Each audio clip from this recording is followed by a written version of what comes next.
There's a famous heart surgeon that called me a couple of years ago from the East Coast. And he said, I need some help. Somebody referred me to you. I said, well, you fly out for a day, and I spent a day with him. And long story short, you can read about it in the book. It's really fascinating. But this guy was, they named medical centers after him. But he had one problem, and that was that he had had affairs with pretty much every nurse in the medical center. I mean, he was just really out of control for a number of years, and then he got caught, and everything was crashing around him. And you could just see he tried to live here to medicate himself. And we started talking about it. He said, but my wife is the one to put it back together.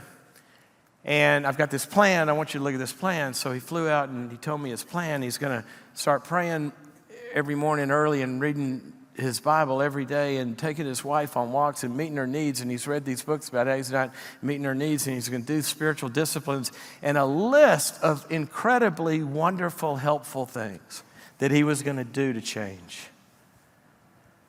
And I listened to it, and he said, what do you think?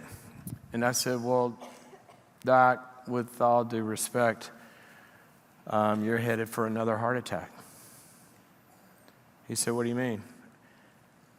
I said, this program that you just outlined is guaranteed to fail.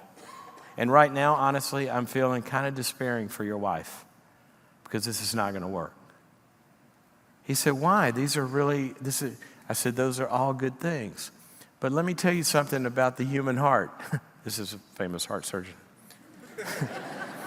I said, you know how it's kind of got two pipes going in and two pipes going out? He goes, yeah, well, sort of. I said, well, everything that you just listed was outflow. All of it was outflow. It depends on you.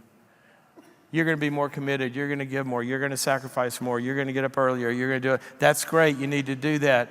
But what's going to fuel it? See, the thing about the human heart and the thing about, babies are born and you and I are in geriatric centers. Batteries are not included. It's got to come from the outside. And what he was trying to do was in this isolation, he would feel bad. He'd go down to corner 3 and then he'd feel bad, and he lived up there. And I said, where did you learn that it all depends on you? He said, what are you talking about? I said, there's no depending on anybody else in this picture to fuel you. You're just on output mode. Of course you're going to get empty. I said, where did you learn that all depended on you? He said, well, maybe. And he stopped and his face sort of quivered for a moment. And he said, maybe it has something to do with this. He told me about when he was in the 10th grade and he had four younger siblings.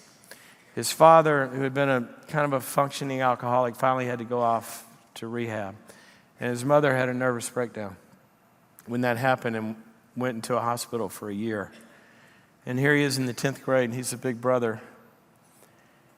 And he knows he's got to take care of his siblings. And he said, I remember standing out in the yard that night and saying, well, I guess it all depends on me now.